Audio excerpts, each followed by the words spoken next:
आज के बहुत छोटे मगर मेरे लिए बहुत महत्वपूर्ण कार्यक्रम में उपस्थित एसएसबी के सभी जवान भाइयों और बहनों, आप सभी को नमस्कार। मैं इसलिए कह रहा हूं कि मेरे लिए बहुत महत्वपूर्ण कार्यक्रम है, क्योंकि जब दिल्ली में या देश के किसी भी कोने में निश्चिंत होकर हम देश की सीमाओं की सुरक्षा का विश्वास के साथ दम भरते हैं, वो इसलिए भरते हैं कि इतनी कठिन परिस्थितियों में आप लोग इस सीमाओं की सुरक्षा भी करते हैं और सजग प्रहरी के नाते यहां पर खड़े रहकर देश को सुरक्षित करते हैं। और मेरे लिए सच अर्थ में ये सौभाग्य का विषय है कि 0 पॉइंट पर आकर आज आपके लिए जो सुविधाएं नरेंद्र मोदी सरकार ने बनाई हैं, इसका लोकार्पण कर उसका निरीक्षण और आप लोगों के साथ मिलने का अवसर इस बीओपी फतेहपुर में मुझे मिल रहा है। ये मेरे लिए सौभाग्य की बात है मित्रों। साथ अर्थ में बहुत बहुत आनंद है। जहां तक हमारी सीमाओं की सुरक्षा का सवाल है, हमारे सुरक्षा बल देश की सीमाओं की सुरक्षा करते हैं।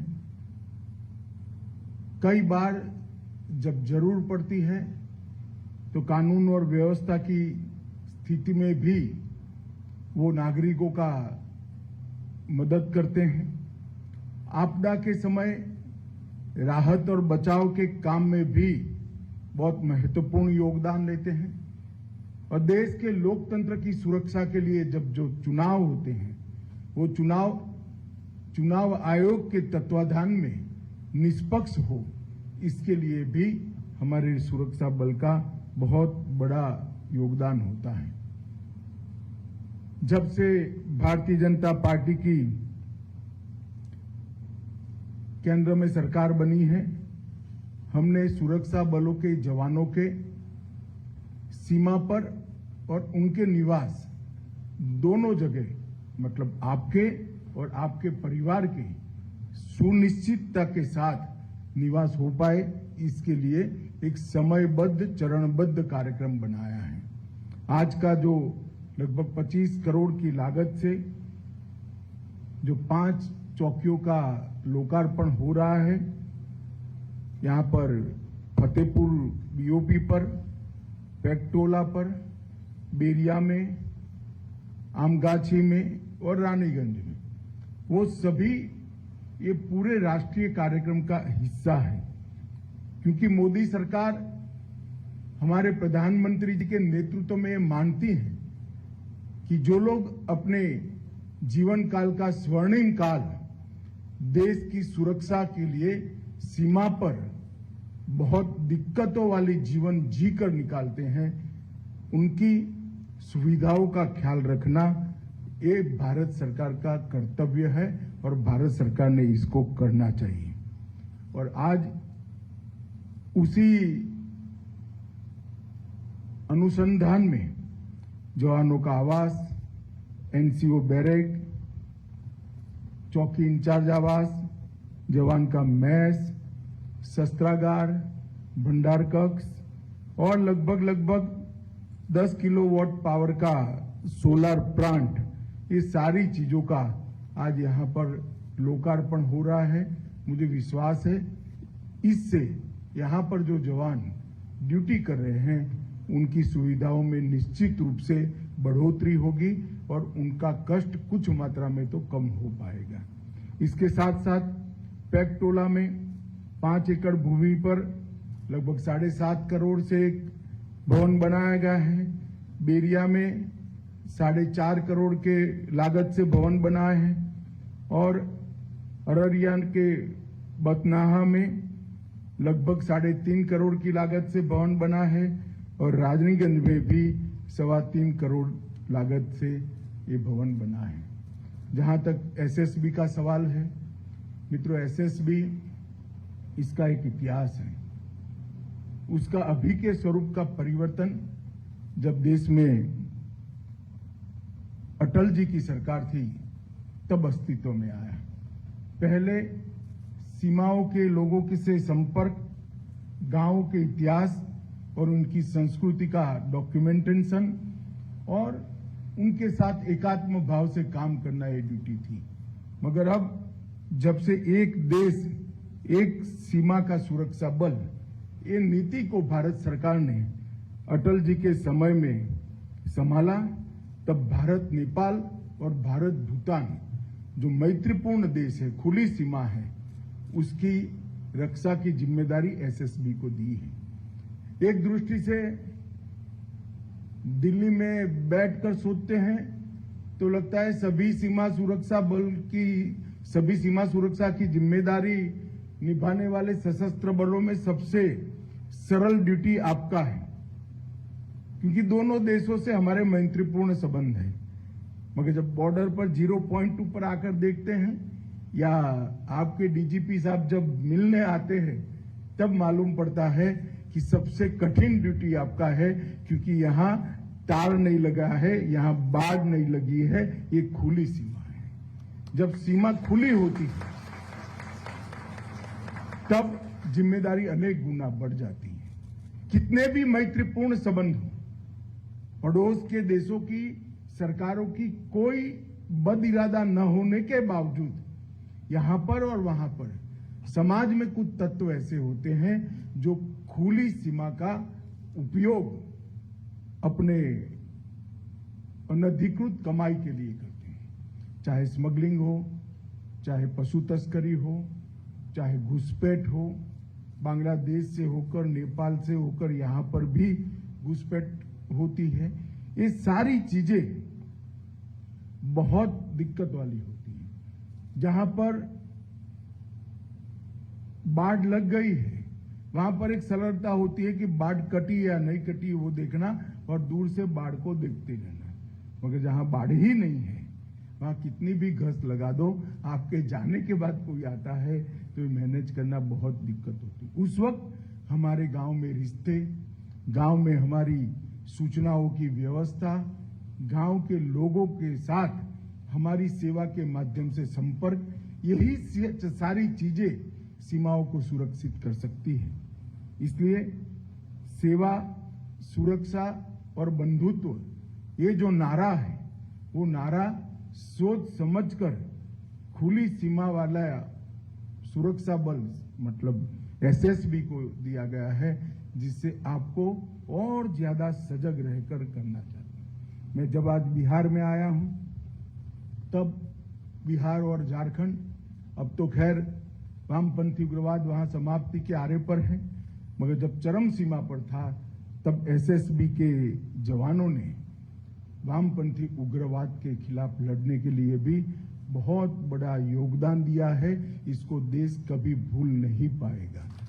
एसएसबी के जवानों ने देश के पूर्वी क्षेत्र में जो नक्सलवाद फैला था उसके खिलाफ अनेक बलिदान देकर एक कठोर लड़ाई लड़ने का काम किया है। और इसी का सुफल आज ये है कि आज बिहार और झारखंड के क्षेत्र में लगभग नक्सलवाद समाप्त होने के कगार पर आया है। कह भी सकते हैं कि समाप्त हो चुका है। पूरा पहाड़ हो, जंगल हो, दोनों जंगलों में आज हमारी सीआरपीएफ की एक प्रकार से वर्चस्व स्थापित होने का काम समाप्त कर दिया गया है। और इसमें एसएसबी के योगदान को पूरा देश हमेशा ध्यान में रखेगा। मित्रों, जब खुली सीमा होती है, जहां तारबंदी नहीं होती है, वहां पर टेक्नोलॉजी का उपयोग बहुत महत्वपूर्ण हो जाता है। चाहे सीसीटीवी हो, चाहे ड्रोन हो, अनेक प्रकार की टेक्निक को अपनाकर सीमाओं की सुरक्षा को सुनिश्चित करना चाहिए। सुजोय लाल के नेतृत्व में जो अधिकारी हैं, वो सभी को मैं कहना चाहूंगा कि बीएसएफ और बाकी सशस्त्र बलों की गुड प्रैक्टिसेस का एक्सचेंज कर एसएसबी ने भी टेक्नोलॉजी को अपनाना चाहिए। जब सीमाएं खुली होती है तब टेक्नोलॉजी सीमा को सुरक्षित करने का एक बहुत बड़ा माध्यम बन सकती है। तो एसएसबी ने इस दिशा में आगे बढ़ना चाहिए। मैं एसएसबी के जवानों को एक और बात के लिए भी बहुत बहुत बधाई देना चाहता हूं, क्योंकि जब 2019 में गृह मंत्रालय ने वृक्षारोपण का निर्णय किया, तब अपने लक्ष्य को सबसे पहले समाप्त करने वाले सशस्त्र बलों में हमारा एसएसबी सबसे आगे है। अभी मोदी जी के नेतृत्व में आजादी का अमृत महोत्सव मनाया, हर घर तिरंगा अभियान लिया, खास कर सीमांत क्षेत्र के गांवों में राष्ट्रभक्ति की भावना को और प्रदीप्त करने का हमने लक्ष्य रखा था।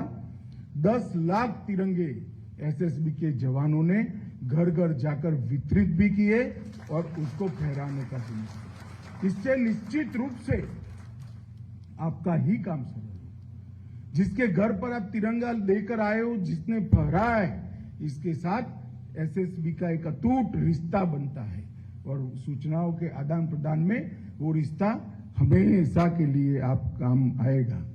मैं आज एसएसबी के सभी जवानों को इस मौके पर अनेक अनेक अभिनंदन देना चाहता हूं, क्योंकि इतनी बड़ी दो राष्ट्रों से जुड़ी हुई सीमा को आप बड़ी कर्तव्य निष्ठा के साथ और राष्ट्रभक्ति के साथ आप इसकी सुरक्षा कर रहे हैं। और आपका इलाका जो एसएसबी का है वो सिलीगुड़ी कॉरिडोर के नजीक है। ये हमारे देश के लिए बहुत संवेदनशील क्षेत्र है। पश्चिम बंगाल, सिक्किम, आसाम, ईश्वर, नेपाल, भूटान और बांग्लादेश, ये पूरी सीमा बहुत संवेदनशील सीमा है, जहां सिलीगुड़ी जैसे संवेदनशील गलियारे के साथ ही आपका ड्यूटी लगा है, तो आपको ज्यादा सजग होकर काम करना पड़ेगा, जिसके लिए आप तैयार हो। मित्रों, मोदी जी की सरकार बनने के बाद सीमा के इंफ्रास्ट्रक्चर के बढ़ावे में हमने कोई कसर नहीं छोड़ी। 2008 से 14 के वर्ष में लगभग 23,700 करोड़ रुपया, प्रति वर्ष लगभग 4,000 करोड़ रुपया खर्च किए गए और नरेंद्र मोदी सरकार बनने के बाद 23,700 करोड़ से बढ़ाकर 44,600 करोड़ रुपया तक खर्च बढ़ा है। तो जो खर्च पहले 4,000 करोड़ होता था, वो अब 6,000 करोड़ होता है। लगभग 3.5 गुना बढ़ोतरी रोड की लेंथ में हमने इससे की है। तो ये बताता है कि सीमाओं की सुरक्षा के लिए भारत सरकार की प्रायोरिटी कितनी मजबूत है। मगर भारत सरकार सुविधा दे सकती है, वाइब्रेंट विलेज का कार्यक्रम लेकर आ सकती है, सीमांत क्षेत्र के विकास उत्सव के कार्यक्रम लेकर आ सकती है, मगर ये सभी चीजों के बावजूद भी सुरक्षा तो आपके अथक परिश्रम और बलिदान के अलावे सुनिश्चित नहीं है। मैं जब भी नेपाल और भूटान बॉर्डर की बात करता हूं, मैं हमेशा सुनिश्चित रहता हूं, क्योंकि मेरा एसएसबी का जवान, मेरे एसएसबी की जवान बहन जो मुस्तैदी के साथ इसकी सुरक्षा करते हैं, राष्ट्र को इस बॉर्डर से कभी खतरा हो ही नहीं सकता। इतनी निश्चिंतता के साथ मैं पूरे देश में जहां जाता हूं वहां बताता हूं। आज यहां 0 पॉइंट पर नेपाल बॉर्डर पर मैं पहली बार आया हूं। इसके बाद जनवरी के सप्ताह में मेरा यूपी में कार्यक्रम है, ये भी 0 पॉइंट पर है। आप सभी को मिलकर बहुत अच्छा लगा, आपकी कठिनाइयां देखकर और ये नए भवन देखकर। कठिनाइयां देखकर चिंता होती है और भवन देखकर आश्वस्ति होती है कि कम से कम कुछ तो राहत ये भवन बनने से आप लोगों को मिलेगा और आपकी कठिन ड्यूटी में थोड़े पल आराम के आप यहाँ निकाल पाओगे।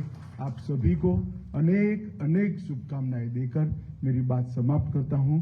वंदे मातरम। भारत माता की जय।